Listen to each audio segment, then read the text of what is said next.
Wheat Ridge, Colorado, for December 9th, 2024. If you would please stand as you are able and join me in the Pledge of Allegiance to the flag. I pledge allegiance to the flag of the United States of America and to the republic for which it stands, one nation under God, indivisible, with liberty and justice for all.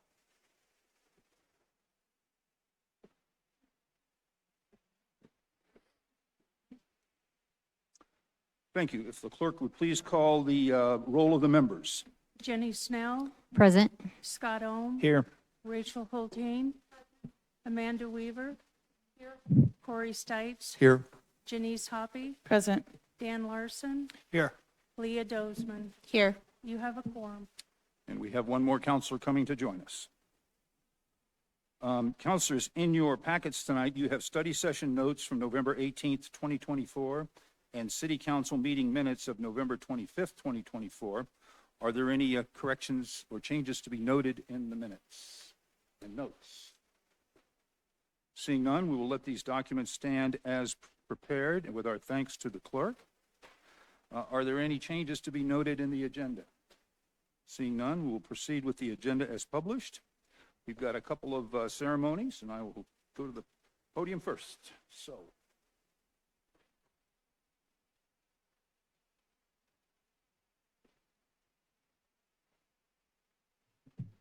I could ask Mary Ann Schilling to join me, and whoever else is coming should be coming to the podium. So I'm gonna give all these to you.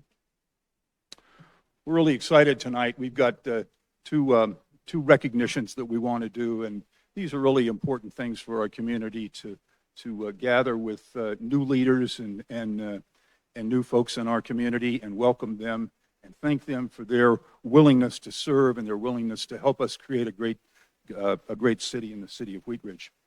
So this is the Wheat Ridge 101 recognition. The Mayor and City Council would like to formally recognize and appreciate the participants of the 2024 Wheat Ridge 101 program who dedicated their time this fall to learn about the city of Wheat Ridge. The 7-week program was developed in 2020 by the city in partnership with Local Works and is designed to educate our community about how the city of Wheat Ridge operates and to discuss opportunities for community input and engagement. This year's program includes several new components, such as visiting buildings like the Clear Creek Makerspace, Active Adult Center, and Public Works Facility, climbing into the large Public Works equipment, learning about police drone program, and participating in a mock trial with municipal court. We could not have completed the program without the support of our city staff, elected officials, over 40 of whom helped deliver this year's session. Thank you to our dedicated team. I will now work with Mary Ann and Paige to present the 2024 Wheat Ridge 101 graduates. The participants who successfully completed the 2024 Wheat Ridge program are, and if you'd please come forward as I read your name. And then we're gonna take pictures. Should we locate over here? As soon as you come up, get in front of the city councilmen, people up there. They'll stand up so they can not be recognized, but they'll be in the picture too. Adam Casey.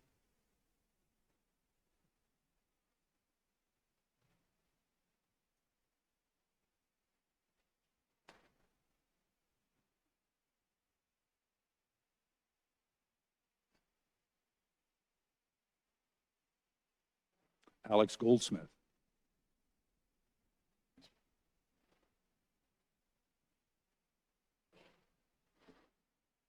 Alicia Stillwell.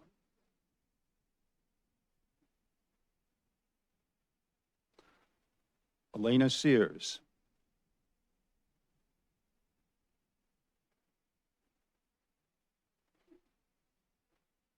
Amy Trujillo.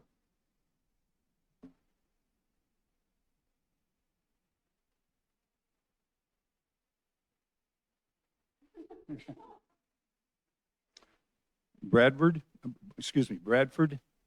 Tatham.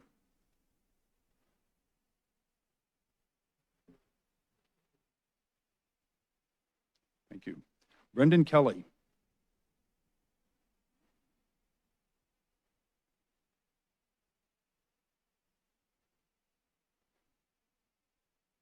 Brianna Zafian. Emily Cohen.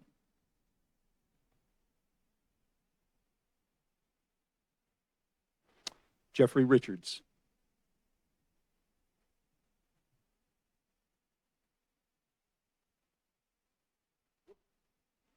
I have it all.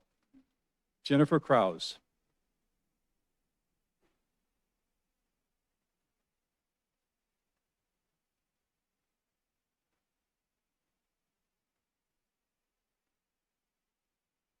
Kathy Weisbrot.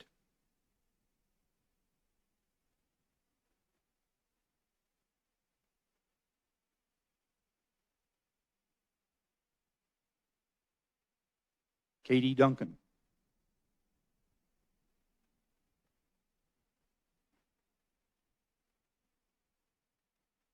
Lynn Browning.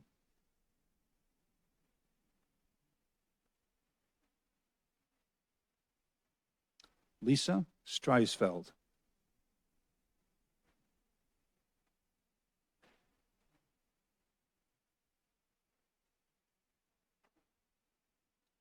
Renee Schreiner.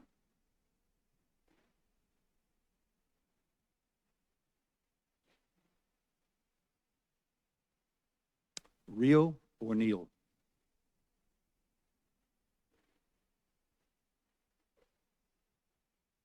Roger Jones.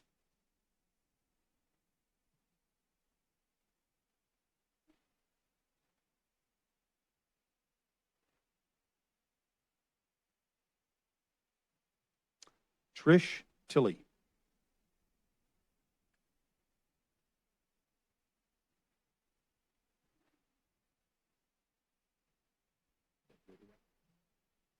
Tim O'Neill.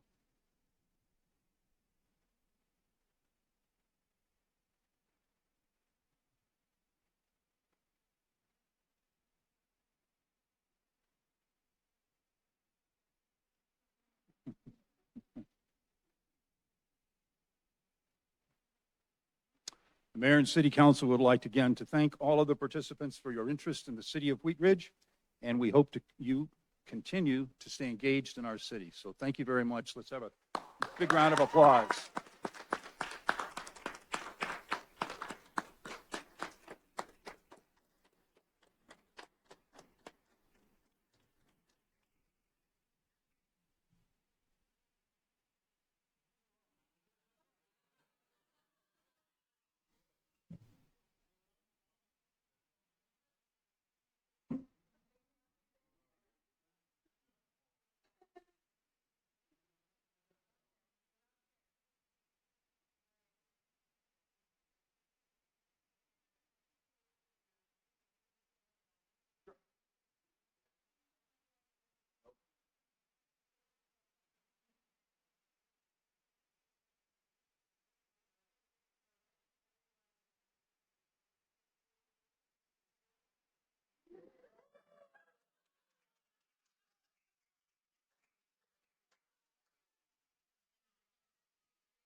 Okay.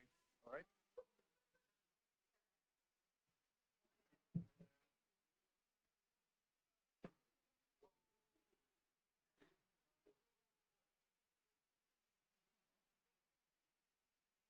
Tim O'Neill, I just want to take a second and thank the staff. Marianne Schilling, her associates. Each of these 7 sessions, the staff people did prep time, took an evening to educate the 101 people. And 101 is just one of the multiple venues that Wheat Ridge offers its citizenry for educational and participation purposes. I just want to thank you all. I think it's a great interactive venue for the city. Thank you. Thank you, Tim.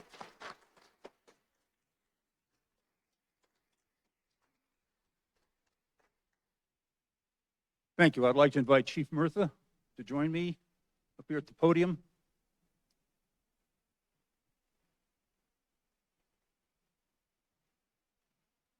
Chief, thanks for being here tonight, and thanks for bringing a new class of police recruits to join the city of Wheat Ridge.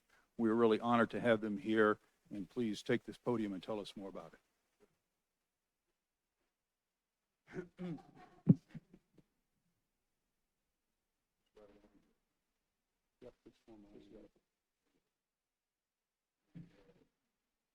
Thank you, Mr. Mayor, Council, members of the Wheat Ridge community.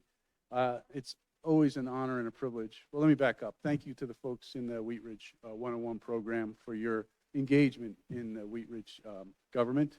Appreciate that. Certainly means a lot to us in the police department to know that you have an understanding of the people that work for you.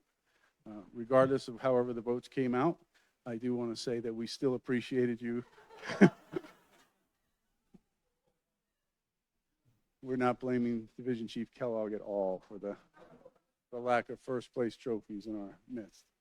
But tonight I get the honor to introduce 6 new people who are starting their career in public service. Actually, some of them started their career prior to this with military service that you'll hear about in a minute.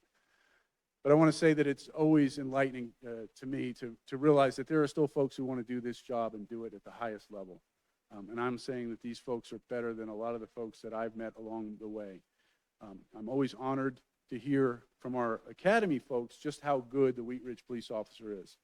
And I think they heard that themselves while they were in the academy. 21 weeks. 21 weeks dedicated their time, days at the academy, evenings studying, weekends studying, practicing, training, clearing all those hurdles. So tonight, we get to call them officer. They will continue in their field training, but they are Wheat Ridge police officers. They wear our patch, and they will walk amongst our community, and they will be great representatives of the Wheat Ridge Police Department. So very, very proud of them. I know I'm not the star of the show, so I want to introduce them and have them tell you briefly about themselves and introduce themselves to the community as well. So we'll start off with Giselle.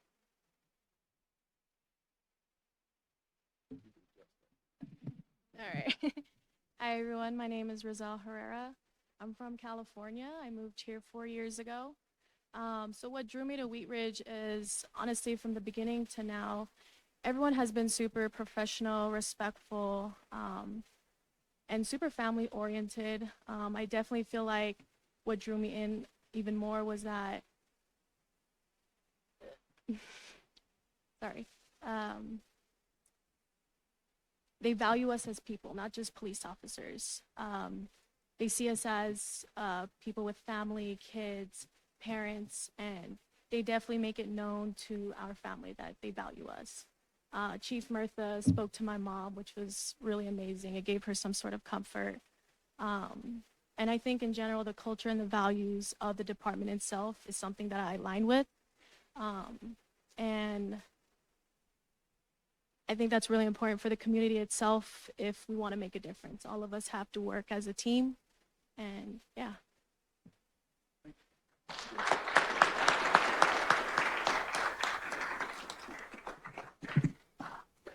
Hello, my name is Chris Bueno. I was born and raised in Thornton, Colorado, so I'm a lifelong person that's lived here. Sorry, a little nervous.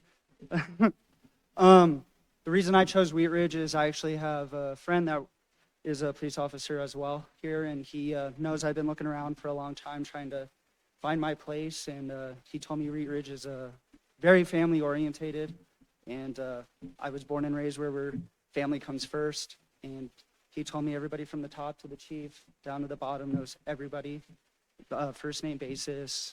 They don't just walk by you.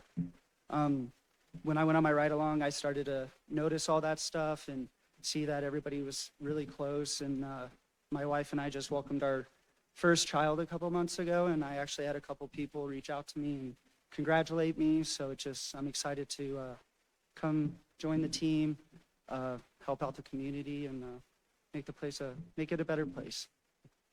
Thank you.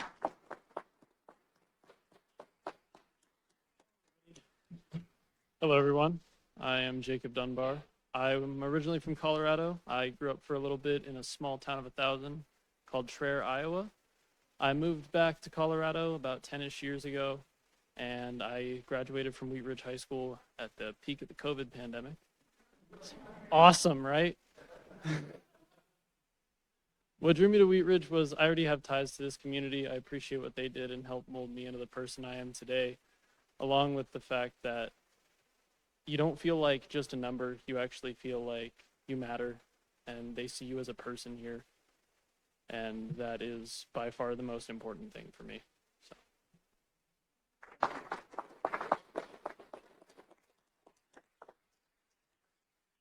I don't like speaking to crowds. My name is Dylan Jump. I actually grew up here in Wheat Ridge all 28 years of my life.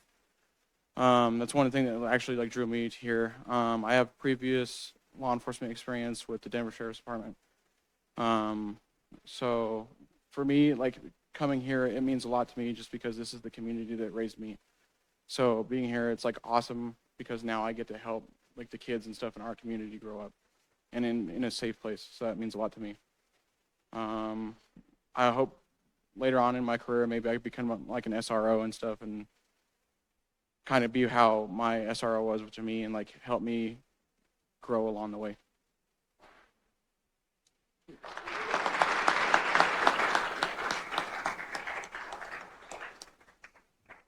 Hey everyone, my name's Noah Yunker. I was born and raised in Oregon actually. I moved out here about 3-ish years ago with my wife. She's from Highlands Ranch and I just wanted to leave Oregon and she wanted to come back home. We met out there, so it was an easy move. Prior to this, I majored in finance, realized I hated sitting on a computer all day, every day. It just wasn't a good fit and I realized it too late into the degree, so I got the piece of paper and moved on. I also, I played football while I was in college. That's kind of how I paid my way through. And once I left college football, I was trying to find a career that kind of fit that team-oriented environment. I did sales for a little bit in the heavy equipment world, and it was kind of a every man for themselves type environment. And had a neighbor who had been recruiting me to Wheat Ridge, telling me, hey, you just need to do one ride along. You're going to love it. You're going to love it. And I finally spent a Saturday and did it with him. And the first thing I noticed was sitting in a briefing was the camaraderie between the guys, and then finding out it's about 90 or so sworn officers, which is very similar to the size of a football team. Yeah, once I saw the camaraderie and the banter between the guys, and then the collective goal to either, well, that day was specifically getting drugs off the street and basically turning it into a positive day and really trying to focus everything they did as a team into how they could make the community better was really the final thing that drew me to it and decided to pursue this career. So I'm excited to do it. It's different than what I've ever done before, but I'm really juiced to get started. So, yeah.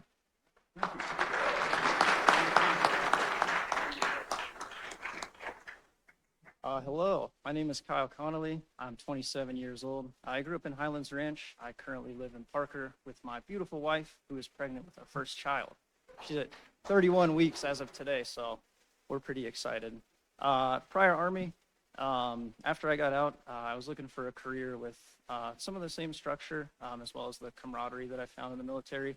I was initially drew to Wheat Ridge from the really just the culture that I saw on my very first ride along. From the moment I walked in, the officer that I rode with, along with everyone else on shift, was really welcoming. They were extremely friendly, but also professional. They acted that way towards me, as well as to the members of the community that I got to see that night. There was behavior that I would like to emulate, and if I had to call the police for whatever reason, people like that are who I would want to show up for me. I was lucky enough to be able to work as a community service officer for a few months before I started the academy. So I got to interact with some of the community. I learned a lot, and I've loved it so far. Thank you.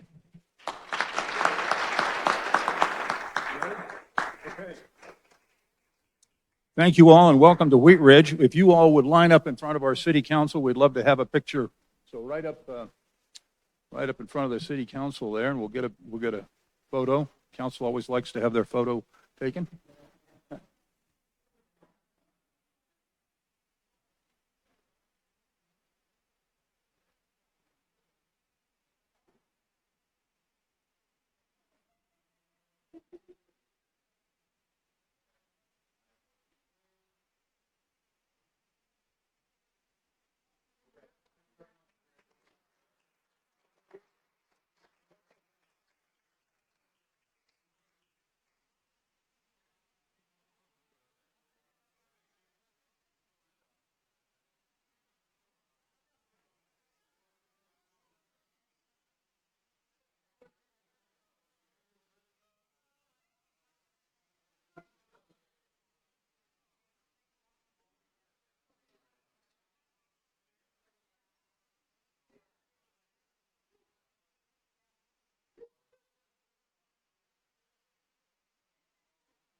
Okay. Thank you. We're going to go to our next agenda item. This is the public's right to speak, and during this time, the public may come and speak on any item not on the agenda for a maximum of 3 minutes. I will read your name. If you would please come to the podium and give us your first name and last name. Please spell your last name and tell us whether you live or work in Wheat Ridge. And then you'll have 3 minutes to address the council. We have some timing lights here. I'll tell you, I'm not sure exactly what all the seconds that go through between one and another, but the green one will start to flash for a while, and then when the yellow one starts to flash, and when the red one shows up, your time is up. So if you conclude your remarks. So our first speaker is Connor Denny, and I have Danielle Denny on deck.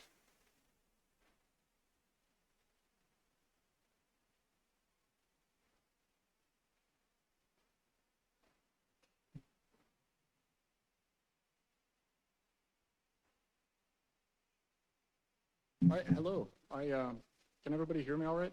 Yes. My name is Connor Denny. I was born in Colorado Springs, and I was raised essentially since then in Wheat Ridge. I went to Wheat Ridge High School, where I had the fantastic opportunity to participate in the Wheat Ridge High School STEM program.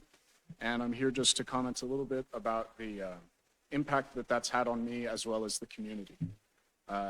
As you may be aware, Mr. Sprague, who's the leader of the program, the teacher of the STEM class at Wheat Ridge High School, is retiring this year.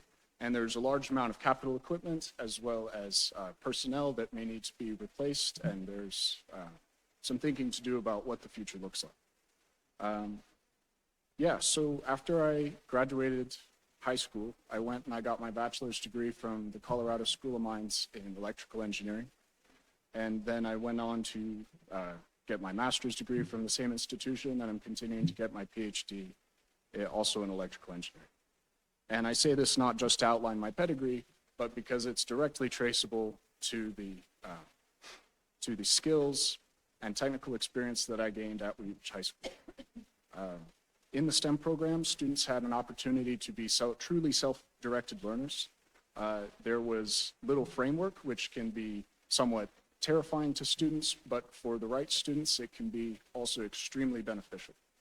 I had the opportunity when I was in the program to start out in a project that wasn't mission critical for one of the projects that gets done. And then as I moved on, I had the opportunity to work on larger projects, including competition projects that we got to take to other states to compete against colleges and place and beat other colleges out as a high school.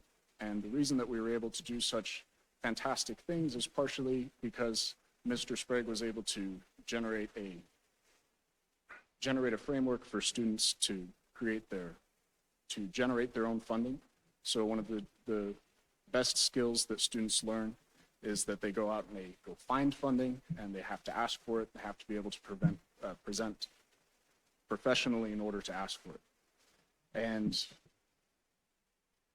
later on, as I continued into college, I had the unique opportunity to come back as a mentor. So there are several, Mr. Sprague, part of the way the program runs is he has volunteers from industry and from academia, and they come and they get to volunteer. And so I've been, as for the last couple of years, including this year, I've had the opportunity to be a volunteer mentor to go mentor the kids.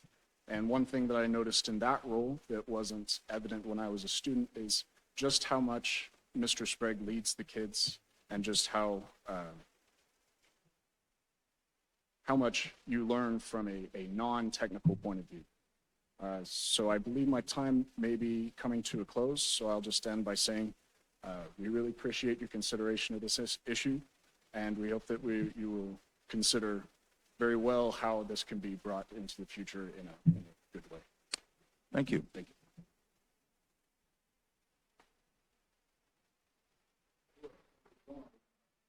Reorient the podium. We've got a new movable podium here. So our next speaker is Danielle Denny, and we have Jessica Fasse on deck. So I appreciate the opportunity to be here tonight, and one of my biggest claims to fame is that I'm Connor Denny's mom. And what he left out in his description of who he is and what he's done is when he graduated from Colorado School of Mines, it was summa cum laude in 3.5 years. So just talking about the caliber of the people who come out of Wheat Ridge High School. But I'm just going to read this because it's easier.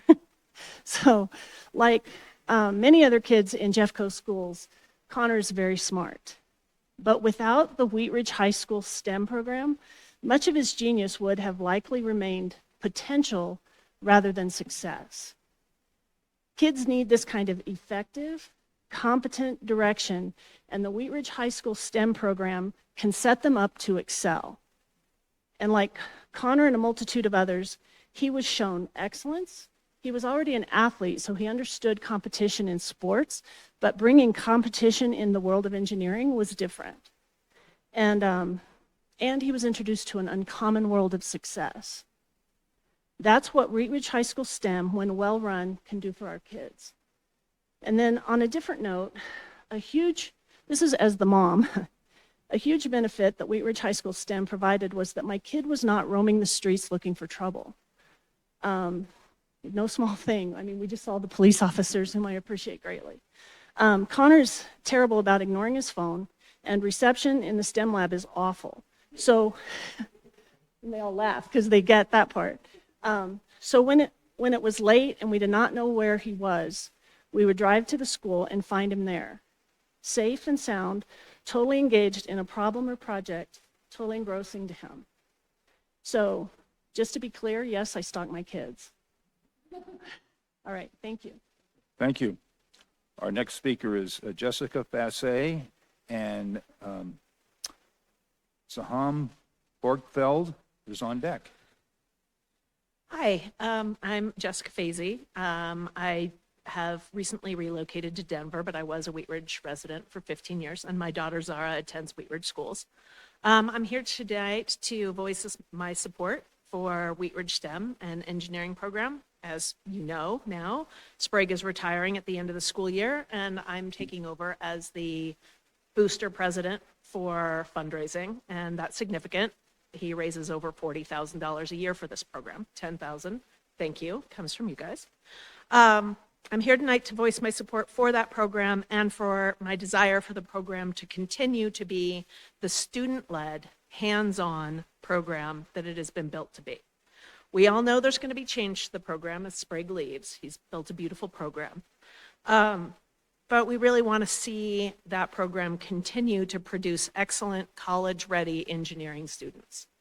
Now, the reason why we're here tonight is we met with the principal today, and while it was a productive meeting, there is some concern that the academic excellence being fostered there might be lost to a more top-down technical certificate-focused program versus the student-led hands-on learning program that it has been for the last 10 years. I'm here to ask for the support of the city of Wheat Ridge to continue the program in as much of the same vein as it has been for the last 10 years. Thank you. Thank you. Zahara Bergfeld and Gary Williams on deck. Hi, I'm Zara Bergfeld. I am the team lead and driver of the Hydrogen Urban Concept Car this year.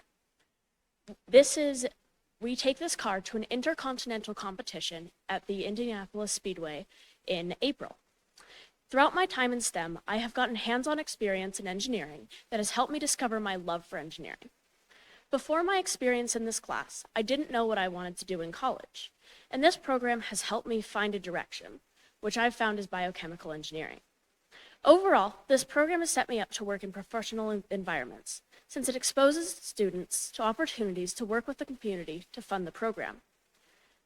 I was a part of the student group that asked you guys for the money that you provided us, and we are very grateful for that money. It has helped a lot, but I've found that these meetings have helped me gain professional experience that have helped me with job interviews and overall my life. Through participation in community and fundraising, I've also learned management skills and leadership. And through trial and error, I've been able to develop creative problem-solving skills. I believe that it's very important to keep the student-led, hands-on learning component of this program, as it lets kids think for themselves and develop creative thinking, problem-solving, without adults solving every problem for us. Thank you for your consideration. Thank you. I have Gary Williams up next and Aaron Braden on deck.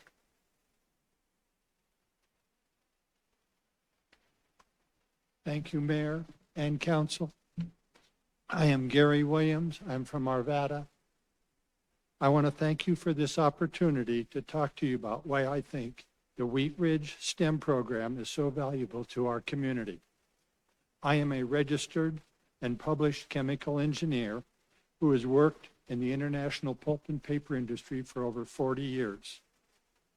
I've been invited to work with pulp mills, paper mills, recycle mills in North America, South America, Central America, Asia, Australia, Europe.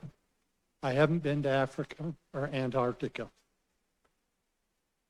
I have not worked, my experience is helping other engineers with solving technical problems and which affect production and quality. I have had 2 granddaughters at the Wheat Ridge STEM program. And I have watched, listened to them talk about why and what they are doing, how they were taught to solve problems, and how they were given the tools to solve these problems. Why I am so impressed with what they learned as high school students, I went to Oregon State University in chemical engineering. At that time was in the top 3 chemical engineering programs in the U.S. Excuse me. The problem-solving skills that I saw and heard these kids learning, I was not exposed to until my junior year in college. And through working in the industry, I've improved those skills. One of my granddaughters is now a sophomore at Colorado State University with a 4-year full-ride scholarship in mechanical and aerospace. I believe that it is because of the education that was provided at Wheat Ridge STEM program provided her with the skills to both receive this scholarship and is now working for the U.S. Navy on a hydrogen project. When I heard that Wheat Ridge School was considering changing the STEM program, that I thought that it was important that I come and make you aware of the skills that they receive. Thank you for listening and supporting this outstanding program. Thank you. Our next speaker is Eric Braden, and Susan Miller is on deck. Excuse me, Aaron, I'm sorry. Okay. Move that down. Thank you. Yeah, my name is Erin Bradman. That's Bradmon.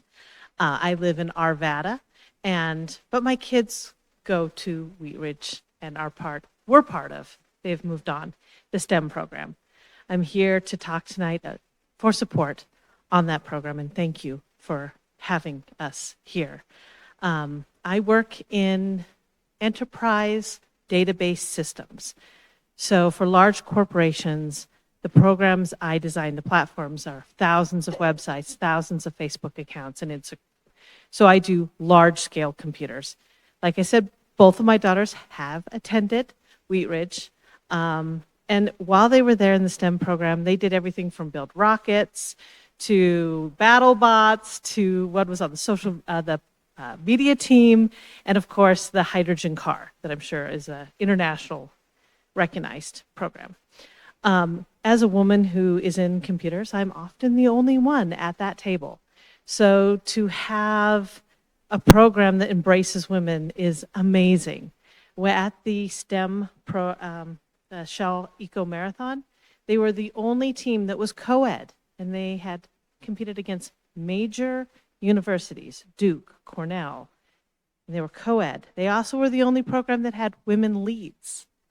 Again, showing women how to do this. It's why I am so passionate about this amazing program. I was one of the parents that did go talk to the principal today. I will tell you that the program's not going away. Of course, we're losing Sprague, so it's going to be changing. But I think what I didn't hear is I didn't hear the same commitment to hands-on. I think they're talking about, there's a lot about certificates. There was nothing about college readiness.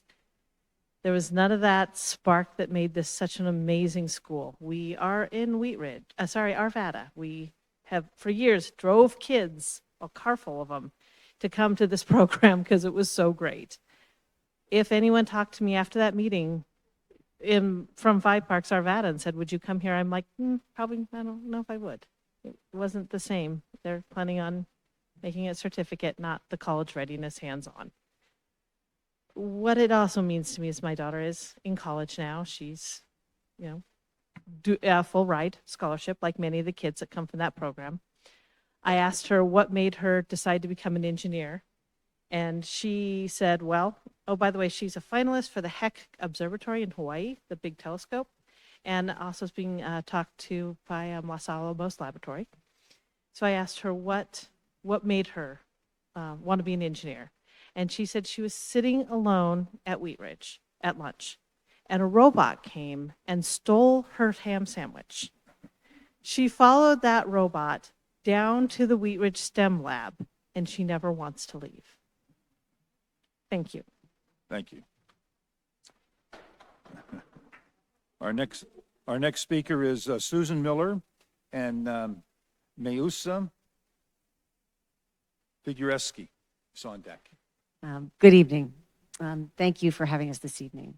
My name is Susan Miller, and I'm the proud parent of 4 farmers. I served on the school accountability chair, president of the PTA for several years. I'm a capstone judge, and I was former member of Jeffco School Board of Education.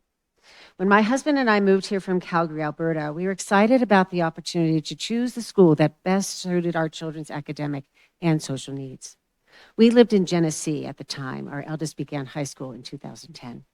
Many miles were spent on I-70 driving him and our other 3 children to and from the farm, and it was worth every single mile. When Wheat Ridge High School, as you know, is the special place where the tradition of excellence is lived and breathed by all students and staff, regardless of socioeconomic status or economic standing. There is the expectation that when you walk into that building, you are part of the family of farmers that have come before you, and others will follow behind you. At the time of our introduction to the farm, Griff Worth was principal. He and his administration were passionate about the student experience and the need for differentiation, which was so important for my children. To further differentiate Wheat Ridge and attract more students to choice into the school, he and Chuck Sprague, both Wheat Ridge farmers, envisioned an academic path that would tie the strong math and science programs offered at the school with engineering and technology to create a unique STEM program, project-based program. They launched this unique option in August of 2014. A small group of students signed up for the course. The initial group of students achieved the unimaginable and won in May 2015, their first year, the Shell Echo Marathon competition, which I'm sure many of you will remember. There was no looking back. As the years passed, many students participated in the Shell Echo Marathon, Urban and Prototype, Mars Rover, and the Mini Roadster competitions, as my son did. And to name just a few of those competitions, it was the work of Mr. Sprague and the high school students that he taught for over a decade that has built a nationally, internationally recognized program. This hard work was recently recognized by the Gill Foundation with the recent investment of the high school STEM lab of $350,000. A November 21st article in Colorado Community Media states that the students are attracted to this type of hands-on work experience. Of note, one teacher estimated that approximately 75% of his school classroom or his classroom students opted into Wheat Ridge rather than attend their neighborhood school. 75%. As members of this city council, you navigated the unfortunate closing of a few Wheat Ridge elementary schools that came after the closing of Martison several years ago. How many education visioning sessions has Wheat Ridge Articulation had over the past several years? What is that vision? Wheat Ridge has a jewel at its high school that it must continue to support to ensure students continue to come to the farm and thrive. Do we follow district curriculum? Of course, there are standards, but there is wisdom in Benjamin Franklin's words, tell me and I forget, teach me and I may remember, involve me and learn. I urge you to listen to the parents that are here this evening, listen to their stories and also their concerns about the changes to the STEM experience at Wheat Ridge, and then work with the community superintendent, Lynn Torr, who supports individualized learning like the STEM program. We need to ensure that the work of Mr. Sprague, Mr. Worth, and the families and parents and students that help grow this decade-old program is not lost, but rather is supported fully by you all to ensure Wheat Ridge High School retains its role as a leader in STEM, not only here in Jeffco, nationally and internationally. Thank you. Thank you. Our next speaker is Mayusa Figureski, and I have Griff Worth on deck. Hello, my name is Melissa Figursky. I was a member, I was a resident of Arvada and about a year ago moved to Wheat Ridge. Our son Scott graduated from Wheat Ridge this past May. He planned to attend our neighborhood school, Pomona, but they had no STEM electives. 2 school counselors actually suggested we go to another school to find like-minded STEM students. We choice enrolled Scott into Wheat Ridge for the well-known STEM program and committed to driving Wadsworth from 80th Avenue through construction at least twice a day for 4 years instead of walking to Pomona. In the STEM program, Scott designed 2 cars and co-led a team to build them from scratch to compete in the Shell Eco Marathon. Over 2 years as a chaperone, I witnessed the passion, intensity, and dedication of our students forged in the basement STEM lab.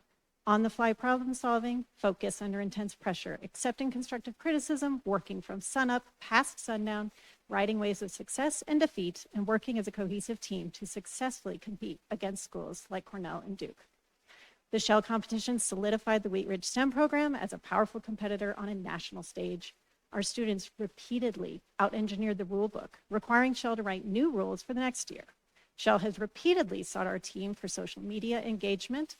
We were featured on the massive welcome banner last year, and other teams approach our students for technical help. You don't get that level of attention from a national organization without having a reputation for excellence year after year.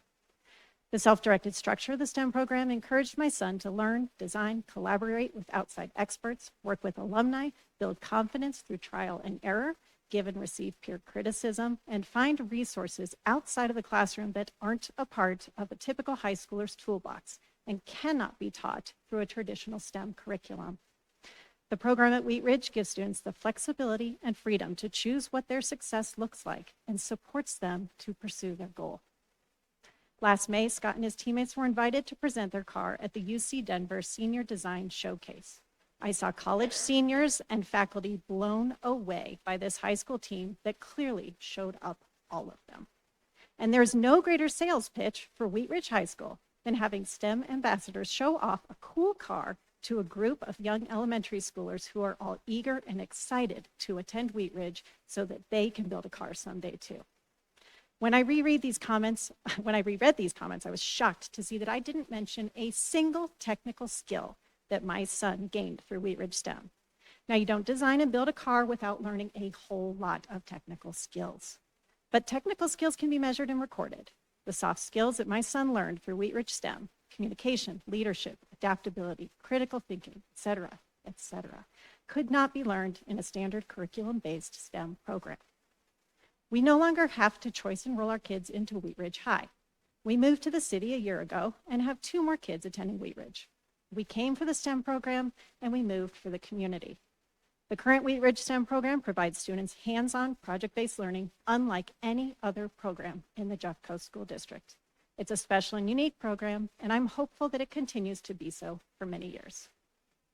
Thank you. Our next speaker is Griff Worth, and we have joining us on deck via Zoom, Amy Primrose. Hello, Mr. Mayor and City Council. Thank you all for allowing me and really all of us to inform you on what we consider to be a very important issue. I'm going to go off my talking points just a little bit. If those of you that don't know, I was the principal at Wheat Ridge from 2007 to 2017 when the program began and really began a history of excellence. One of the things that you've heard a lot of what the program has done. Right now, you're sitting in your chair thinking, amazing stuff, amazing young people. They've had some great accomplishments. But I'm not a decision maker. I'm not somebody that is involved in what the school does. I understand that. I would also say one of my greatest frustrations from 2007 to 17 was that I didn't see the city council actively working to influence the school district on important issues to their city. And I remember being at meetings where I was told that vibrant communities make vibrant schools. And I believe that vibrant schools make vibrant communities. It's a two-way road. So what could your role be in this? Who is it that you can use your influence to help save a program that is critical to the learning of students? That's the question that you should be asking. And strategically, how do we come together as a committee, as a group of civic-minded leaders in a wonderful town? How do we come together to support this, maintain it, and continue to produce outstanding young people like you've heard speak here tonight? You do have influence. I think we have not chosen to recognize that and to use that influence often enough in Wheat Ridge, beginning in 2011 when Martinson shut down, to losing Wheat Ridge Middle School, to the more recent schools that we've lost. So I think that's the question that you need to ask yourself. I'm way off my talking points because you're hearing it from someone else. But I do want you to think more about you have a critical role. You have an important role, and you do have influence with the school district. Whether we choose to exert that influence or not is the question we need to struggle with. I would urge you to meet with the parents, whether they need you to help influence principal, superintendent, or school board. What support can we give you? How can we influence the people that you need so we can maintain a vibrant school, which is feeding our vibrant community of Wheat Ridge? Thanks again for letting us come up here. Thank you. Our next speaker is joining us online, Amy Primrose. If you can hear us, would you please unmute yourself and introduce yourself, and you'll have 3 minutes to address the council. And Mayor, she has not signed on. Haven't signed on. Okay. That's all the speakers I have signed up to speak. I want to thank all of our speakers for coming tonight. We appreciate your comments and the work that you do in our community. Thank you all. Okay. With that, we will go to our first agenda item. This is our consent agenda item. Councilor Hulteen, would you please introduce our consent agenda? Yes, thank you, Mayor. And before I do that, I don't know the technical protocol, but I would like to suggest that we address item 1E separately. So pull that from consent agenda. It's the calendar. Okay. Councilor Hulteen would like to pull agenda item 1E from the calendar or from the meeting. Any objections? No, not from the from the consent from agenda. From the consent agenda and discuss it and to discuss separately. it separately. Any objections to that? Okay. Okay. We will do that. With that, I will get started on this consent agenda. I'd like to introduce item number 1A, a motion to amend a contract with HDR Inc. for land acquisition services for the Ward Station Multimodal Improvement Project in the amount of $76,474.12 for a total contract amount of $370,143.27.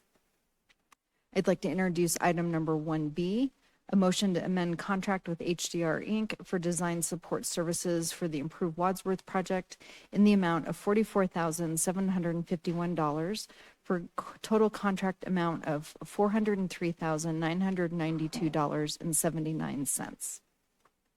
I'd like to introduce item number 1C, motion to award a contract and subsequent payments to Short Elliott Hendrickson Inc.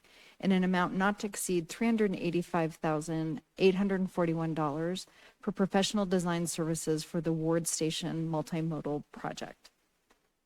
I'd like to introduce item number 1D, a motion to award a contract and subsequent payments to AECom Technical Services, Inc. in an amount not to exceed $1,272,034 for the construction management services for the Improve Wadsworth project. I'd like to introduce item number 1F, motion to approve the contract with Paycom for the HRIS system in the amount of $146,843. Thank you. This is our consent agenda. May I have a motion on agenda items number 1A, 1B, 1C, 1D, and 1F? Yes, I move to approve items number 1A, 1B, 1C, 1D, and 1F. Second. We have a motion and a second. Would the clerk please poll the council?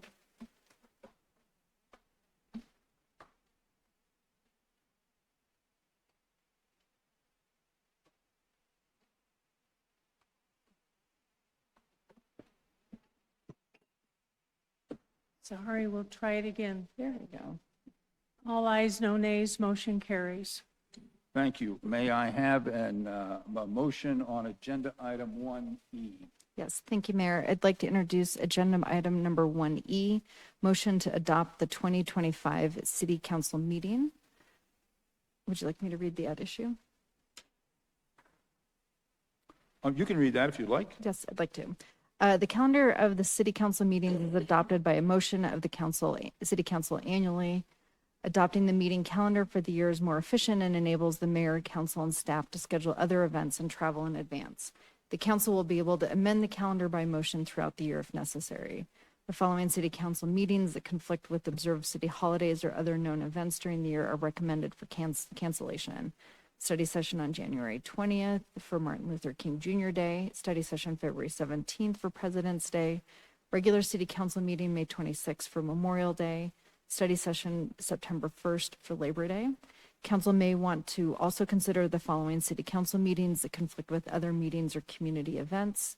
This includes regular City Council meeting on March 10th for National League of Cities Conference, regular City Council meeting March 24th, Jeffco School Spring Break, and regular City Council meeting December 22nd for the Christmas holiday. Thank you. This is part of our consent agenda. May I have a motion on this item? Yes, I move to adopt the 2025 City Council meeting calendar as presented. Thank you. Is there a second? Second. Okay, we have a motion and a second. Is there discussion on the motion? Councilor Hulteen. Thank you, Mr. Mayor. I pulled this out in part because the memo is written and actually asks us to contemplate the additional dates. So I thought we could do that. And then I would like to propose we add Juneteenth, which is on a Monday this year and is a holiday that is celebrated and recognized as a municipal holiday by several of our surrounding communities. So I believe. Which date? June 19th? Juneteenth. Oh, I thought I looked up that specifically today. I didn't think it was on a Monday. Maybe it was on a Monday. It's on a Thursday. It's on a Thursday? Yeah. Okay. All right. But yes, thank you for pulling this okay. because we didn't have direction. It shouldn't have been on consent, so thank you for pulling it. Okay. Yeah, so anyway, I would like to propose that we also acknowledge the other three dates as dates we're taking off from the calendar. Councilor Hoppe. Thank you, Mr. Mayor, and thank you for pulling this off for discussion. Councilwoman Hulteen, when I looked at it, the unfortunate thing is that we, by charter, have to have, I believe, at least one business meeting a month. And so 2 of those proposed, March 10th and March 24th, are the only 2 business meetings in March. My suggestion is that as we get closer to that March, because it really depends on how many people may be out of town for the National League of Cities or how many people may be out of town for spring break, on whether we need to cancel one of those 2. My suggestion is that in February, by the beginning of February, that we take a straw poll, see how many people may potentially be missing those meetings. And if we need to cancel a meeting because we don't think that we'll have a quorum, then we'll have an opportunity to do that prior to that. But as I understand it, we have to have at least one business meeting a month. And those are the only 2 for that month. As far as the Christmas holiday goes, I'm in full support of canceling the 22nd of December meeting. Further discussion on the motion? Seeing none, will the clerk please poll the council? Wait, can What we was- just clarify what's the motion? what we're? We Yeah. need Yeah. a, we need a I don't think we substitute, have a- we need a substitute motion. Yeah. Yep. So I move that we observe the following city holidays for the following holidays as meetings that we are not going to have. Sorry, it's a double negative. No double negatives. I propose that the following dates are removed from the city council calendar. January 20th, February 17th, May 26th, September 1st, and December 22nd, and that we will evaluate the availability of council for the March meetings in February and make a decision then. Second. Okay, we have a motion and a second. How about discussion on the motion? Crispy, no discussion on the motion. Would the clerk please poll the council?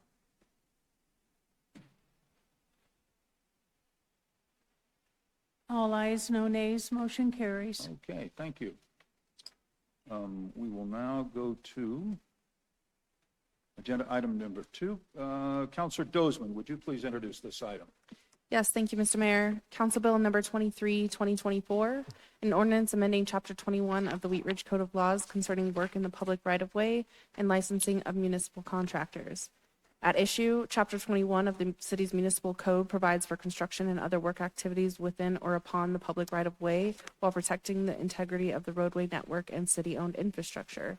This ordinance adds or modifies language to the municipal code to address various construction-related provisions and streamlines the licensing provisions. Thank you. This is an ordinance on second reading. It is a public hearing. It is not quasi-judicial. I'm going to open the public hearing, and Mr. Goff, do we have a staff presentation on this item? We do. Our Public Works Director, Maria DeAndrea, will add a little bit to this. Director DeAndrea. Thank you, Mayor and City Council. Yes, so we are amending the code to address the licensing issue, but also we took this opportunity to go ahead and look at the entire chapter to see how we could better kind of beef up and clean up some of the language in there, specifically to address issues where contractors are coming in and how they're repairing our streets if they do an excavation within the public right-of-way. So the purpose of this item is covers all of that as well. So happy to answer any questions with that. Thank you. Thank you. We would invite the public to speak about this issue. I have no one signed up to speak, so we'll go to questions from council. Questions from council on this issue before I close the public hearing and ask for a motion. I move to approve council. Just a second. I'm going to close the public hearing. May I have a motion? I move to approve Council Bill number 23, 2024, an ordinance amending Chapter 21 of the Wheat Ridge Code of Laws concerning work in the public right-of-way and the registration and licensing of building contractors on second reading, order it published, and that it takes effect on January 1st, 2025. Second. We have a motion and a second by Councilor Stites, Mayor Pro Tem Stites, pardon me. Is there any discussion on the motion? Hearing none, will the clerk please poll the council? All ayes, no nays, motion carries. Thank you. We will go to agenda item number 3. Councilor Hoppe, would you please introduce this item? Thank you, Mr. Mayor. Council Bill number 24-2024, an ordinance amending Chapter 5 of the Wheat Ridge Code of Laws concerning the registration and licensing of building contractors. At issue, the city's Community Development Department manages the licensing of building contractors. Currently, there are 14 licensed categories and over 3,400 active licenses. This ordinance simplifies the licensing framework. Thank you. This is an ordinance on second reading. It is a public hearing, and it is not quasi-judicial. I'm going to open the public hearing. And Mr. Goff, do we have a staff presentation on this? We do. Our Community Development Director, Lauren Mikulak, will take this one. Okay, Director Mikulak. Thank you. Just very briefly, this topic was discussed in a study session in October, and the changes that we're making, both in the number of classes and our fees, aligns us more closely with our peer communities. The fees were included in the 2025 budget and would, if the ordinance is enacted tonight, would go into effect at the start of the year when we roll out our new permitting and licensing software. And I'm here happy to answer any questions. Thank you. We would invite the public to speak on this at this time. There are no speakers signed up to speak, so I will ask for any questions of council, staff on this issue before I close the public hearing? Seeing none, I'm going to close the public hearing, and Ms. Hoppy, may I have a motion on this item?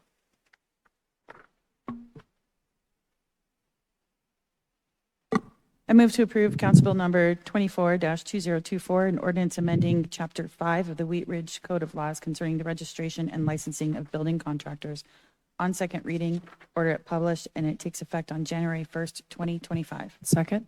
We have a motion and a second by Councilor Weaver. Is there discussion on the motion? Seeing none, will the clerk please poll the council?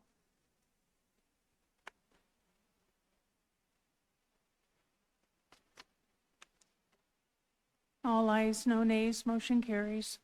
Thank you very much. With that, we will go to agenda item number 4.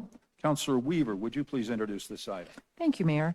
This is Council Bill number 25-2024, an ordinance approving the sale of city-owned real property at the intersection of West 38th Avenue and Johnson Street, and in connection therewith, excuse me, authorizing execution of a purchase and sale agreement. Would you like me to read the issue? I think we're going to have a presentation on this, so we'll Okay. skip the public issue.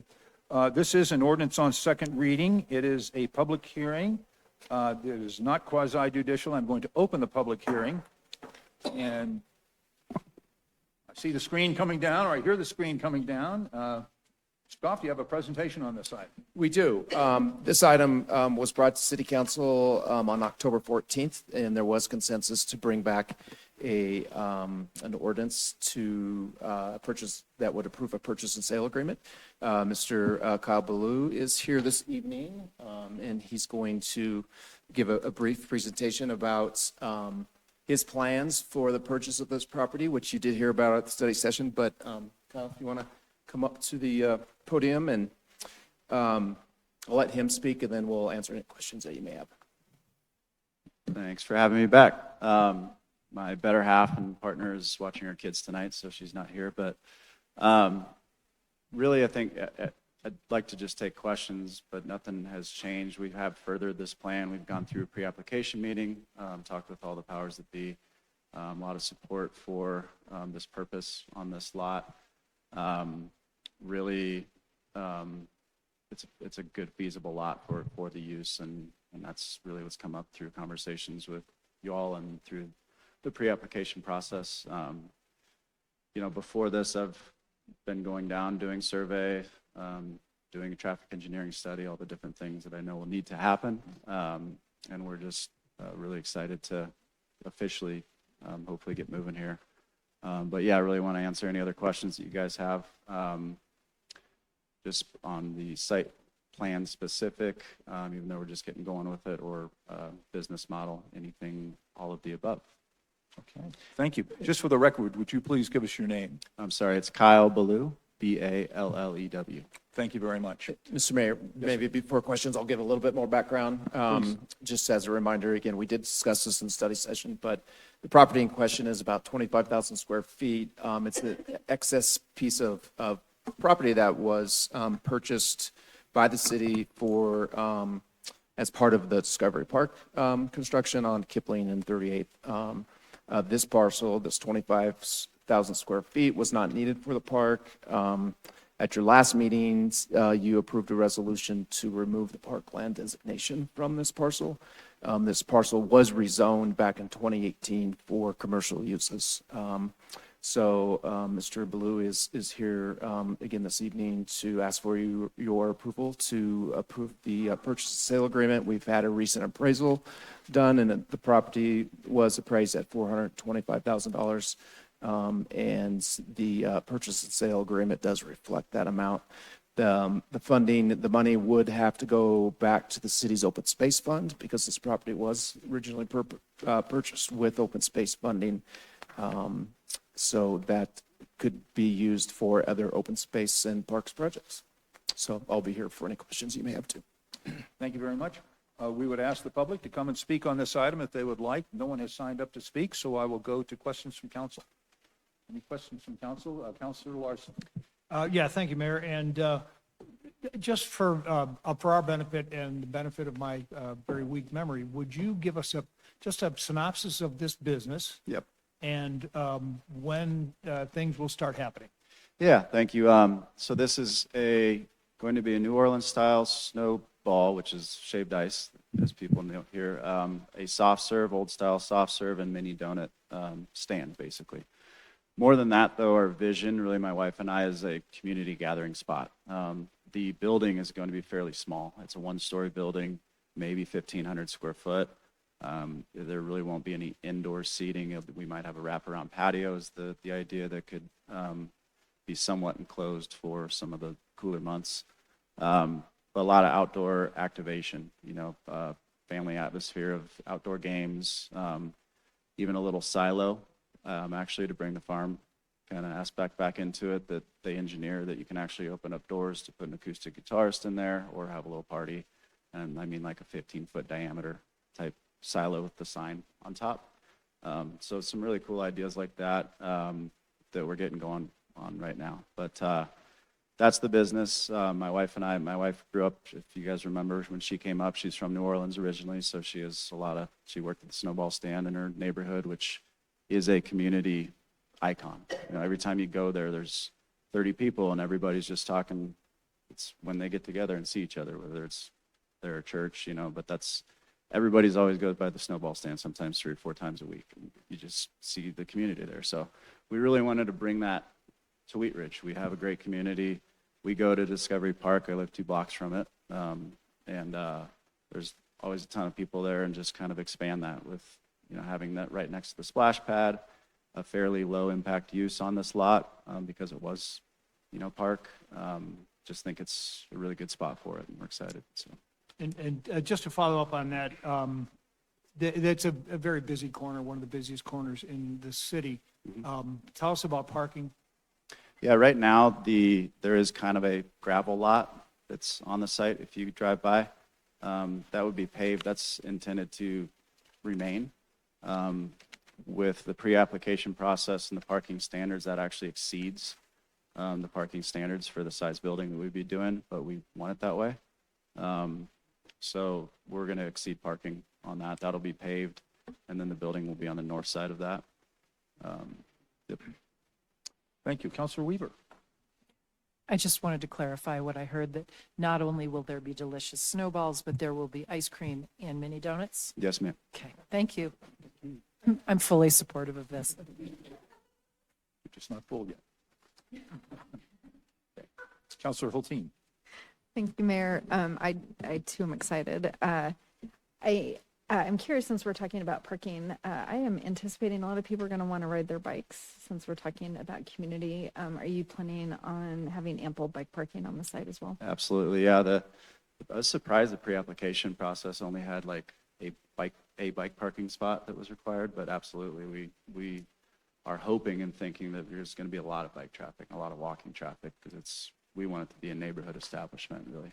We also want other people from other cities to come in and, again, pitch Wheat Ridge to these people. But yeah, there's definitely going to be a lot of space for biking, parking, and all that. So great. We've also thought about activating, which was a comment in the pre-app meeting, to Apple Ridge. I'm going to go to Apple Ridge, assuming everything goes along, and talk to the owners and see what their thoughts are on that. But I think it's a great complementary business because they really don't serve dessert. There could be a little overflow depending on, they're in kind of dire parking needs. So some things like that, as well as really kind of cleaning up that whole area. You guys look at drive by there, there's a kind of a water retention area on the south part of this site, which is on the north side of the parking lot.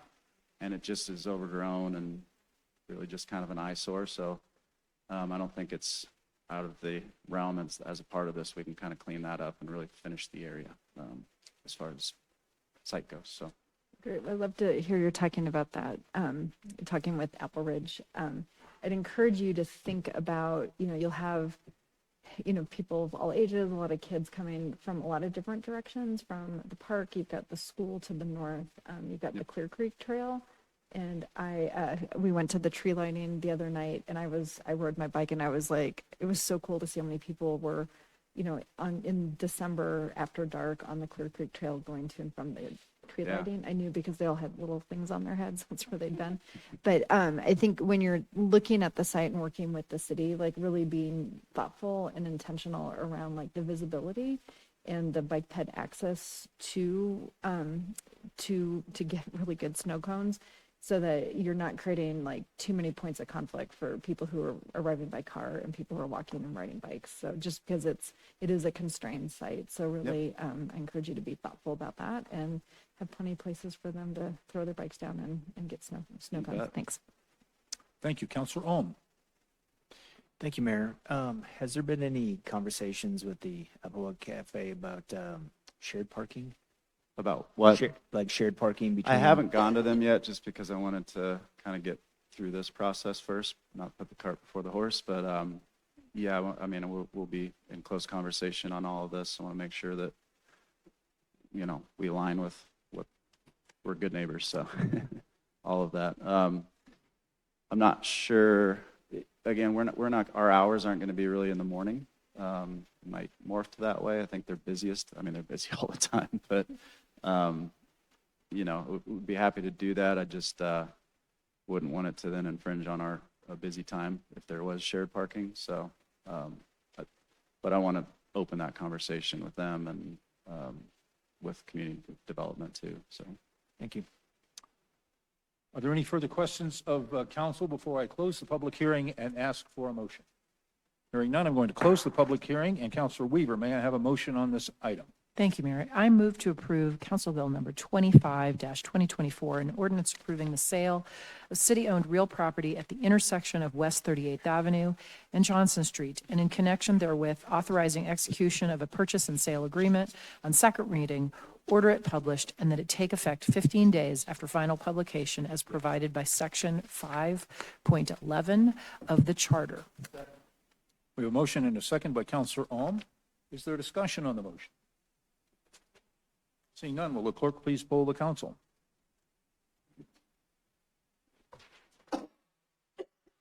All ayes, no nays, motion carries. thank you guys very much. Thank you very much. Congratulations.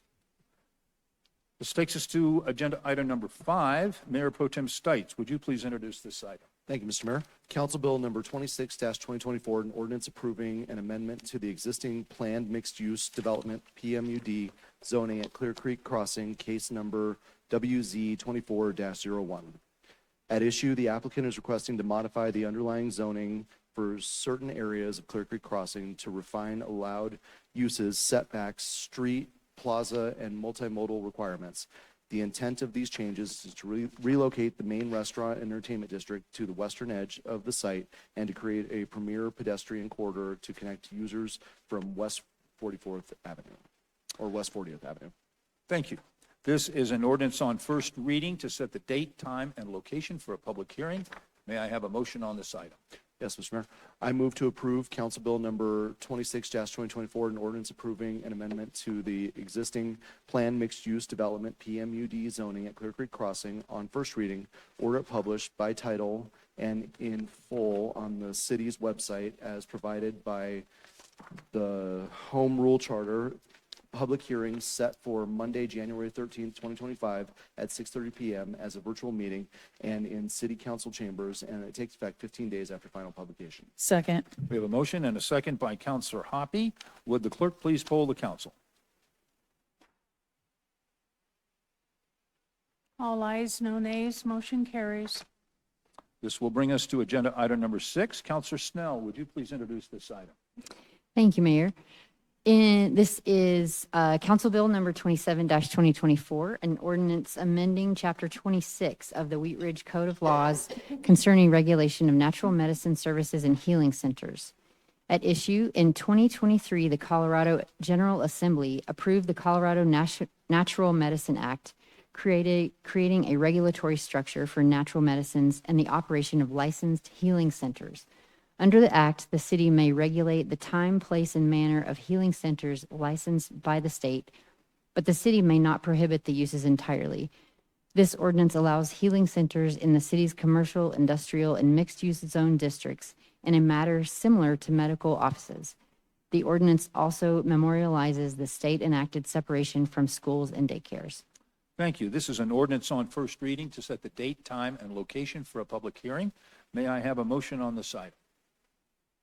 Certainly. I move to approve Council Bill number 27-2024, an ordinance amending Chapter 26 of the Wheat Ridge Code of Laws concerning the regulation of natural medicine services and healing centers. On first reading, order it published. The public hearing set for Monday, January 13th, 2025 at 6:30 p.m. as a virtual meeting and in City Council chambers, and that it takes effect immediately. Second. We have a motion and a second by Councilor Hoppy. Would the clerk please poll the council? All ayes, no nays, motion carries. Thank you. This will bring us to agenda item number 7. Councilor Larson, would you please introduce this item? Thank you, Mayor. This is Council Bill number 28, 2024, an ordinance approving an amendment to the Prospect Park Outline Development Plan for property located at 11600 West 44th Avenue. This is case number WZ2407. At issue, Applewood RV Resort, LLC, is requesting approval of an amendment to the Prospect Park Place, ODP, at property located at 11660 West 44th Avenue. The purpose of the request is to amend the existing zoning to expand RV camping uses onto Lot 1, located on the northernmost portion of the site. Thank you. This is an ordinance on first reading to set the date, time, and location for a public hearing. May I have a motion on this item?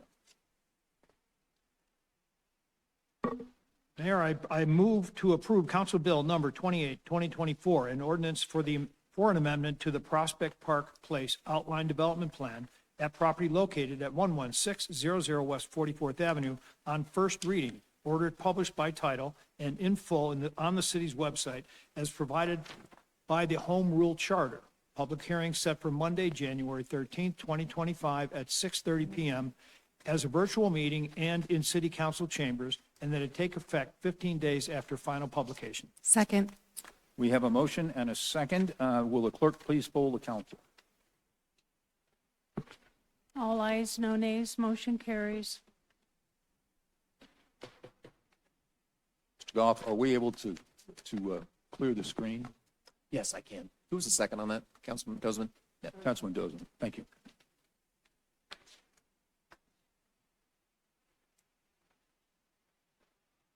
Okay, we will now go to agenda item number 8. Councilor Ohm, would you please introduce this item? Thank you, Mayor.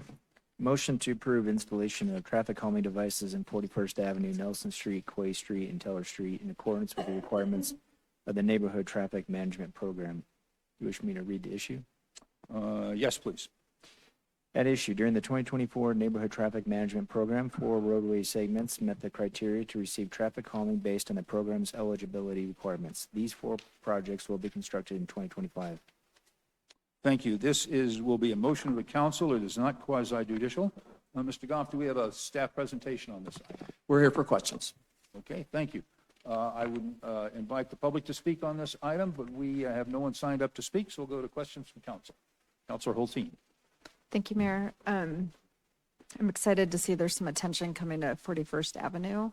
I really think of that stretch of 41st as one of our bikeways that I certainly take a lot to get to Tennyson Street and around. I do have a question. I know that these installations and programs are really data driven. I understand the process around like the community petition and the community process to get to this point.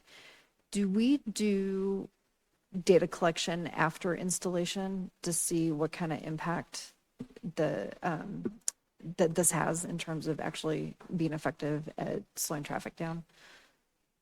Yes, we have restarted that program. This year marked the first year of the redesigned NTMP program, but it also marked sort of a revival of a renewed interdepartmental approach to traffic management. So Public Works, Community Development, and Police have been meeting routinely, and we've been creating a more robust, proactive traffic count program, which includes going back to some of our older segments that have speed bumps. So we have some better comparative data and some more consistent data, not just the data that we collect in response to the NTMP requests. Okay, I appreciate that. One of the patterns that I observe with the speed humps is that, Wheat Ridge has all these super blocks that are oftentimes like 2 to 3 city blocks long. And the speed hump installation kind of takes they take like the first fifth or first part of those mega blocks, and then there's sometimes like a large gap between them. And I'd be really interested as we do some data collection to actually check that midway speed point that tends to stay as a gap between the installations, because I observe in my own neighborhood, which actually my mega block does have 3 speed humps. And there's a deceleration and then a speeding up and then a deceleration. So I think it would be really helpful to understand, how effective is the spacing that we're doing for actually like keeping speed down and not just having like a slowing down for the speed hump.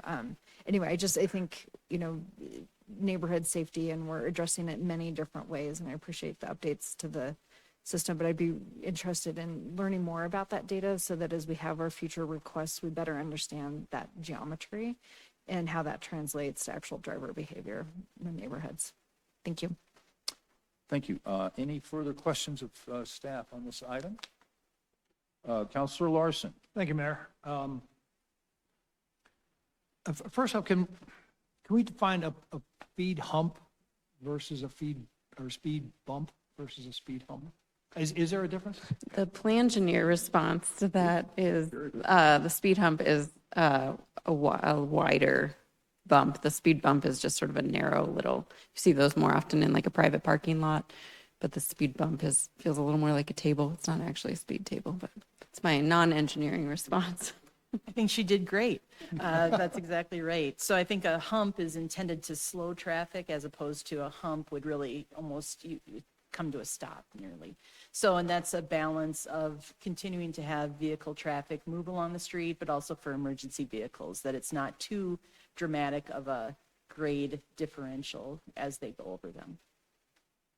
And I realize this is on private property, but in the parking lot out at Applewood, there is a speed depression. I'm not sure what else to call it, but I mean, that really slows you down. Right? Yes, some of our concrete channels, drainage channels do that as well, where it's kind of a dip in the road as opposed to a raise. But, yeah. If somebody maybe doesn't see a speed hump and approaches it maybe going too quickly and the car is damaged, is there any liability back on the city? No, the statute, for liability on rights of way is a dangerous condition which materially impedes the flow of pedestrian or vehicular traffic. So if you're going too fast with this posted speed and you've injured your car as a result of that, it's no different than any other damages to a vehicle as a result of violating law for which the city is not responsible. So the assumption is if you damage your car going over a speed hump, you're going too fast. Yep, because they're designed to, ideally, to slow traffic.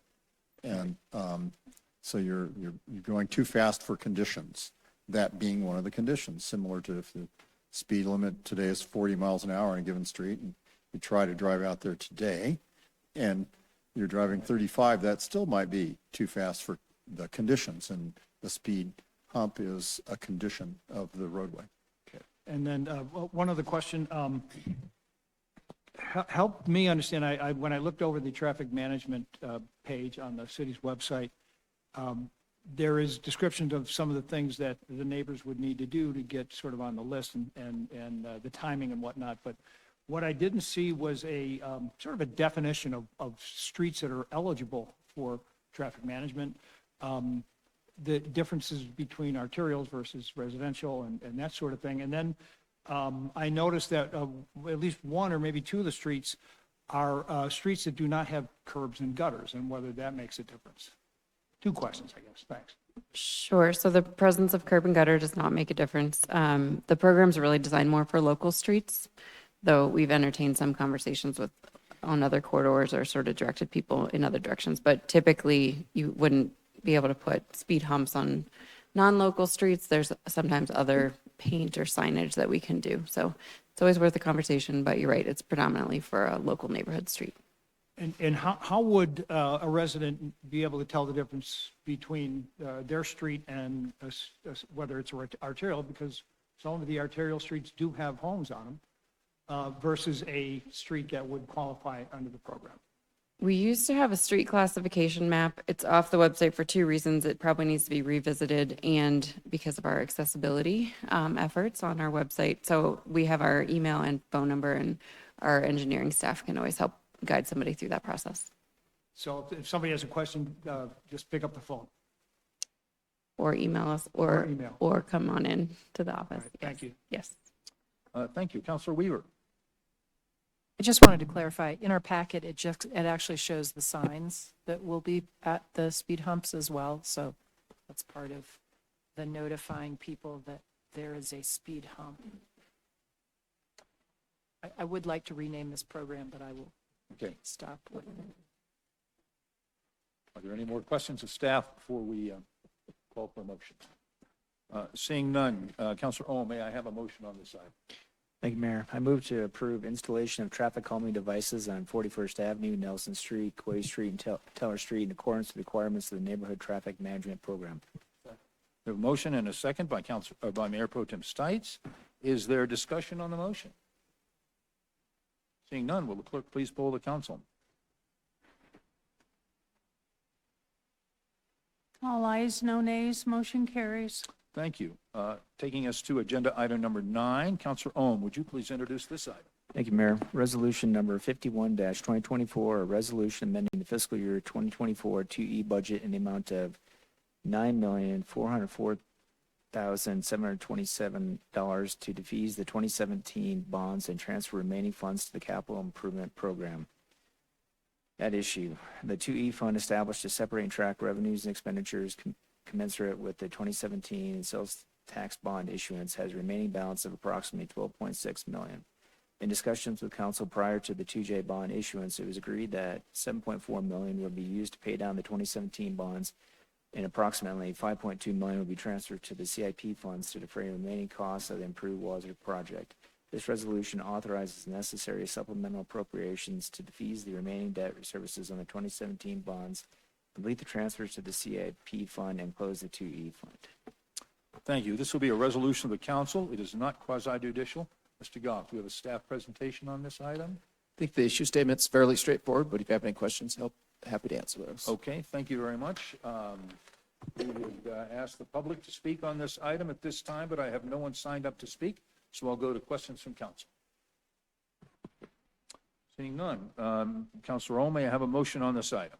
Thank you, Mayor. I move to approve the resolution number 51-2024, resolution amending the fiscal year 2024 2E budget in the amount of $9,404,727 to defease the 2017 bonds and transfer remaining funds to the capital improvement program fund. We have a motion and a second by Mayor Pro Tem Stites. Is there a discussion on the motion? Seeing none, will the clerk please poll the council? All ayes, no nays, motion carries. This will bring us to agenda item number 10. Counselor Weaver, may I have a motion on this item?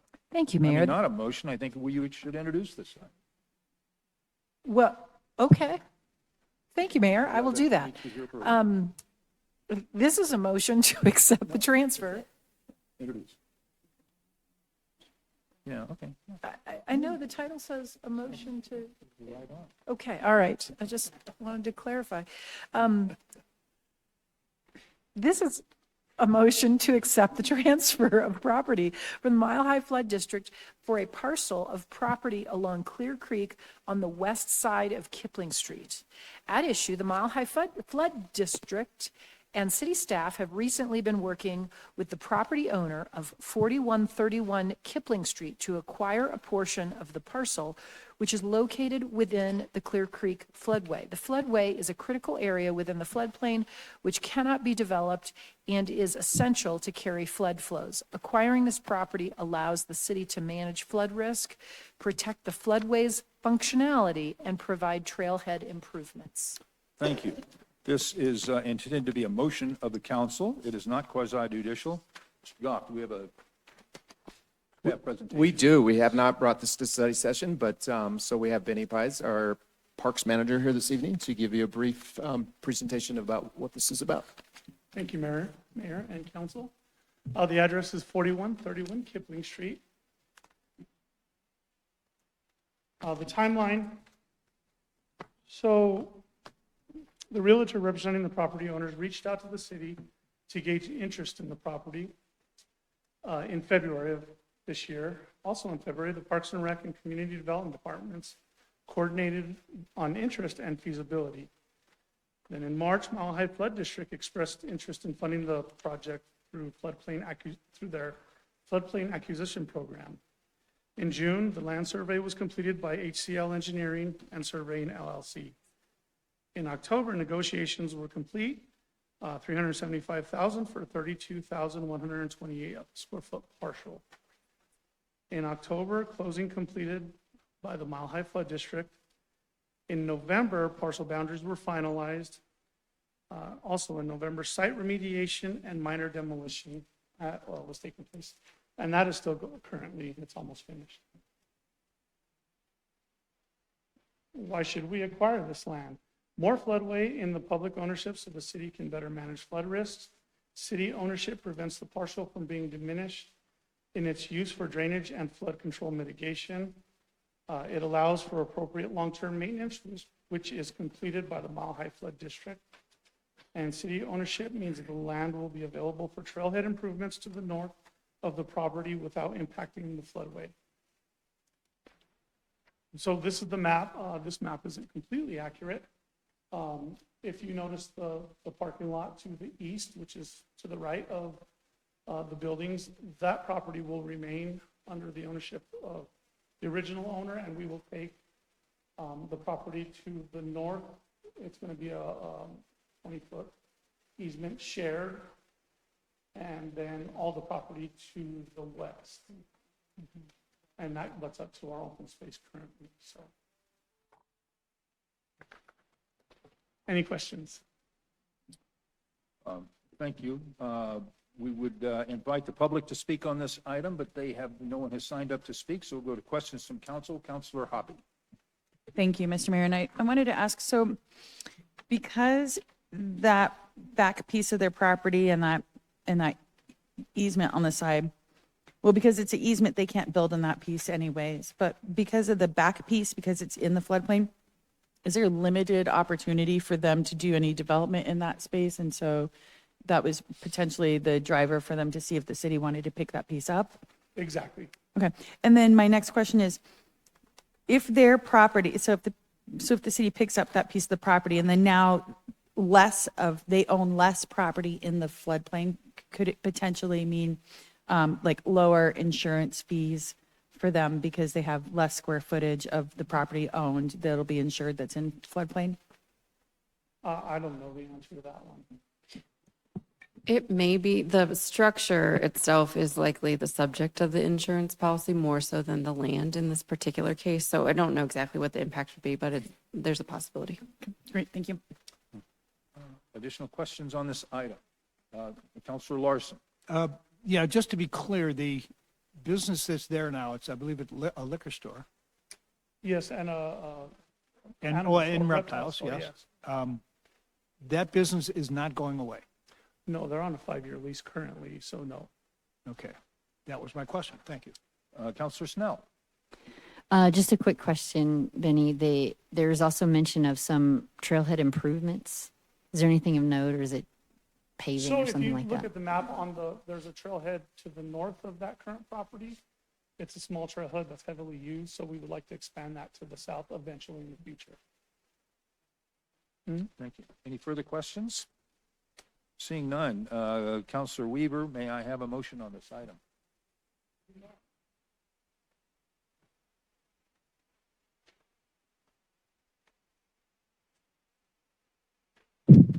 I move to accept the transfer of property from the Mile High Flood District for a parcel of property along Clear Creek on the west side of Kipling Street.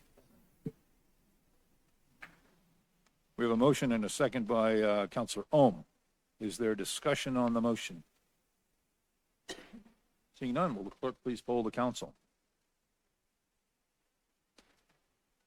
All ayes, no nays, motion carries. Okay, that concludes our action items on our agenda. I think the next place to go is to City Managers Matters. Mr. Goff. Thank you, Mr. Mayor. I just want to thank all of our staff. I think every department was involved in the holiday lighting ceremony this Saturday, and especially Beth June, who organized that, our new events coordinator. But there was, I don't want to list names because I think there was almost everybody in the city was there and helped. Police Department, Public Works, Community Development, Parks and Rec. So I think it went over very well. It was great to see so many of our residents out and probably non-residents as well. So thank you for most of you who came as well. That's all I got. Thanks. Thank you very much. City Attorney's Matters, Mr. Dahl. Nothing tonight, thank you. Okay, thank you. We will go to Elected Officials Matters. Let's start with Councilor Hulteen. Thank you. I just love nights like tonight where we get to just feel so much civic pride in this space between our Wheat Ridge 101 graduates, which was just, it was a lot of new faces, people I've never seen before, and it's just really exciting that we're reaching people and they're getting to better understand how the community works and getting to know one another and to hopefully, stay engaged in different ways in the city. And then, of course, we do an extraordinary job of recruiting and retaining talent in our police department, and it reflects well on everybody. And I really love that we get to hear their stories and why they picked our city. And pretty consistently, every, groups of 5 to 7 that come through here tell a very similar story around like the culture of who we are as a city and a police department. And I feel a lot of pride, but I think really listening to the variety of students and parents and educators who came and talked about the Wheat Ridge STEM program tonight, I think there's a theme tonight that there is a sense of pride and excellence in our community, and it doesn't happen by accident. It happens through advocacy, commitment, and I think good representation. And so I'm going home feeling particularly inspired to really continue to be at the forefront of making sure that the things that make us feel proud about the city are the things we're prioritizing. And I really appreciated Griff, calling on us as advocates for our city. And even though we are not part of the school district is part of us. And one of the first things I learned about when I moved here, that when I really started to understand, I moved here because my son was going to school in the city of Wheat Ridge. That's why I moved here too. And I think it's really important that the STEM program really remains a program of excellence. I felt so much awe and pride listening to the stories of the students, and not just their technical accomplishments, but really how they're contributing back to the community. And we heard from police officers who were, I was a farmer and I wanted to come back and be part of this community. And, as long as I've been civically engaged, whether it's on the dais or as a citizen, regular citizen, I'm still a citizen. I just, it's just that story of really feeling connected and proud of what makes Wheat Ridge really special. And the STEM program is one of those things. I think we really got a showcase tonight of it. And I think it's such a great way to, this is our last regular business meeting of the year. And it's ending on a really high note for me personally. I hope others share that feeling, but it's also a real call to action that going into next year, we need to really stay at the forefront of advocating for the things that make Wheat Ridge, and the Wheat Ridge STEM program is one of those things. So I just want to thank everyone who came tonight and shared their stories and are sharing their accomplishments and their service to the city. And I'm deeply grateful for that. And with that, thank you so much. That's all I got. Thank you. Councilor Snell. Thank you, Mayor. I just have a couple of exciting things, exciting and some gratitude. One thing that it's very exciting and I want to share with everyone is starting tomorrow, the Wheat Ridge Coalition for Education has arranged for, they hold a miracle shop every year for families within Jeffco School, within Wheat Ridge schools, to come and shop and get gifts for their family members, families in need. And for the first time in what seems like a long time, they are able to actually hold that miracle shop in one place as opposed to having it for each individual school. The Miracle Shop is going to be held at the Wheat Ridge Center for Music and Arts, which is also the Wheat Ridge United Methodist Church, at 7530 West 38th Avenue. And the volunteers were in today setting up, they started on Sunday night, setting up lots of donated toys and stocking stuffers, and it's very festive in there. And it's going to be really exciting for the families to come in and be able to shop for their kiddos, get something really special for the holidays. So I am really grateful to the Wheat Ridge Coalition for Education for doing this and putting so much energy behind actually having it all in one place, as opposed to in each school. So they are still looking for volunteers to work at the Miracle Shop. It is Tuesday, Wednesday, and Thursday. And there are specific times, which I don't have. If you message them on Facebook, that's probably the best way to get a quick response. In other news, I just wanted to also congratulate the city staff and just say what a great time the holiday celebration was on Saturday night. And a special thanks to the IDEA committee. That was our first outing as a new committee to the city.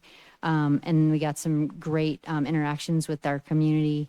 Some folks helped to create a paper chain where everyone wrote a wish for our community, and you can go to the rec center and actually see that chain, paper chain. It'll be up for a little bit.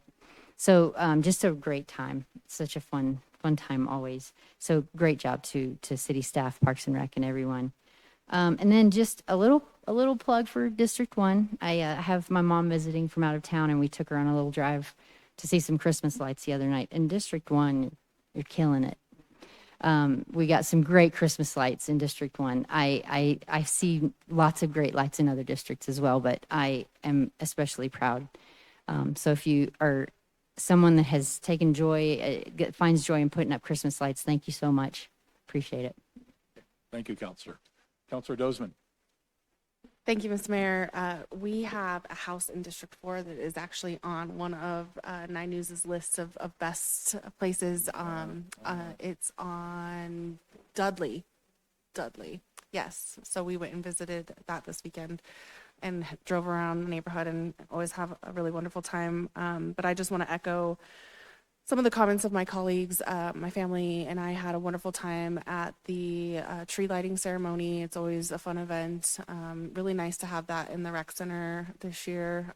Weather wasn't too cold, but getting inside and being able to do the arts and crafts with the kiddos was fun. Amazing hot chocolate, and all of our service organizations were there representing Wheat Ridge and fundraising. I also want to thank and agree that our new police officers and having them come and speak and talk about their backgrounds and why they chose Wheat Ridge, it has been so phenomenal. I love that we've incorporated that into our city council meetings every graduation, because I think it's just such a huge testimony for our community and why our police department does so great at the community-based policing. And kudos to us and our staff and recruiting and retaining police officers. I think that that's just a huge testament to the work that we've done in that arena. And I would like to thank all of the civic leaders that participated in Wheat Ridge 101 and Local Works for helping put that on. I think that's a great introductory program to, get people involved and figure out how government works and engage them in the process.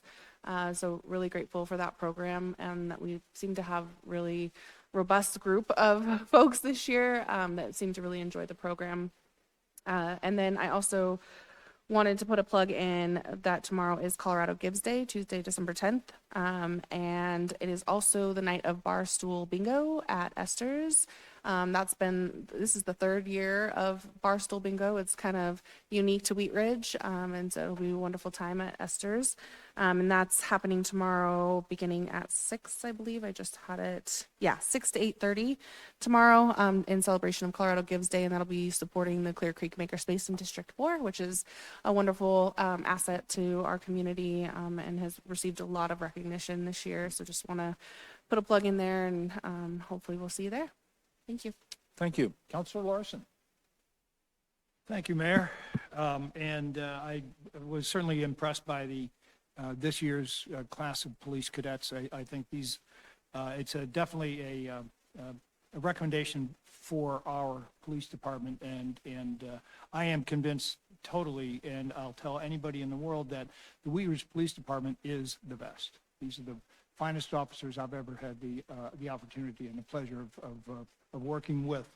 And I also want to pass along my compliments to the staff at the police department, and they produce a monthly crime stats bulletin that gets posted to social. And about a week ago, the October stats were put up, and I think it speaks very well both of the police department, but also of our community, in that crime in Wheat Ridge has fallen. It is down. It's down to low or very low levels in many important areas on personal crimes, and really the only thing that's outstanding is property theft, and that continues to be a problem not just in Wheat Ridge but in the Denver metro. A lot of these activities, property theft activities, are the result of organized groups that our police department is working with other police and the county sheriff's department on fighting, and I think they've come up with some very good ideas there. That said, I would also like to remind everybody that tomorrow is Colorado Give Day, not the other Give Day. This is our Give Days in Colorado, so please give generously. Thank you. Councilor Ohm. Thank you, Mayor. I had Councilmember Holtzane and I had our district meeting at the Grange, and just want to shed a light on supporting the Grange. I guess it had its, we had a little tour by Dominic. They redid the floors upstairs, and it looked really nice. And so just keep that on your mind if you want a good place to meet. And then I also had an invite from Dominic to go to the Wheat Ridge High School Key Club for the Kiwanis. And so I attended that last week. And for those that didn't know, I didn't know anything about the Key Club. It's led by students, and they are out there doing community work. It's just the high school kids kind of leading themselves. They went and read books at Stevens Elementary, and then they also decorated one of the trees that we saw at the tree lighting festival. So I'm really, really happy about that. So thank you. Thank you. Councilor Weaver. Thank you, Mayor. I just wanted to thank everybody for such a neat celebration on Saturday night, Saturday afternoon. It was just, I grew up in a very small town, and it felt like a very small town. And it was really nice to see everybody and spread some holiday cheer. And I just, it was very warm and fuzzy. So thanks, everybody. That was fun. Thank you. Councilor Hoppe. Thanks, Mr. Mayor. I just want to also echo about Colorado Gives Day. Tomorrow is Colorado Gives Day. If you don't already have a nonprofit that you'd like to support, please go to Porchlight Family Justice Center website and support my favorite nonprofit. Otherwise, you can go to the Colorado Gives Day website and peruse through their partnerships of nonprofits and maybe find a new favorite nonprofit. Thank you. Mayor Pro Tem Stites. Thank you, Mr. Mayor. And I guess the joy of going at the end is everybody takes all your thunder. I think you've said that a few times, but I want to echo everybody. The holiday celebration was a lot of fun, and having it in a new venue this year, I thought the staff did a phenomenal job of adopting and moving to the rec center and making it a great seamless transition. It was a lot of fun. In fact, some of us were talking about we need to have more events so we can have one there too. I don't know. But that was a lot of fun, and everybody did a fantastic job, and it was great to see the community out celebrating and supporting the city and everybody here. Wheat Ridge 101, I had the opportunity to work with those guys a couple of times, including with the police officers one night.